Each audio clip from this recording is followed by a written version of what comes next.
how to lock and unlock specific cells in Google Sheets. So if you want to lock and unlock specific cells in Google Sheets, then what you need to do is first you need to open up your Google Sheets. So open up your browser and then go with the top right, which has that Google Applications, and here you need to go with Google Sheets. Now once you're under your Google Sheets, for example, I'll just simply enter something. Now, if you want to lock and unlock specific cells in your Google Sheets, then what you need to do is just select first.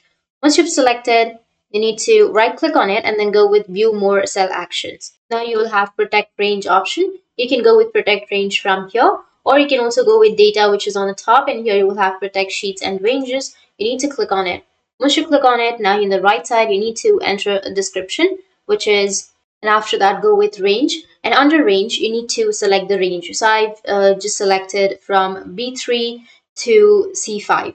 Once you've selected the range, now you need to go with the right side, and you can also select a range now, or you can go with sheet.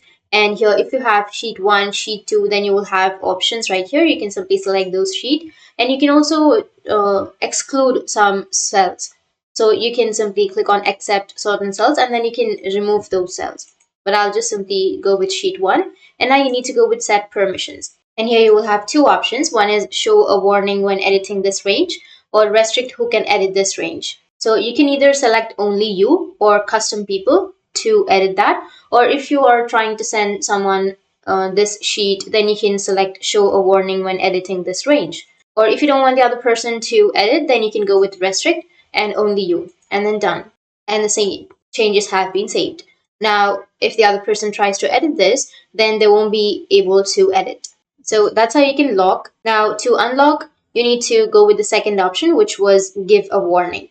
So, or if you just want to delete, then you just need simply select it and then go with view more cell actions and then go with protect range. And here on the right side, you will have the protected range, right? You will have a delete option. You can just simply go and delete it. So that's how you can lock or unlock. And if you have any questions, feel free to comment below. Thanks for watching.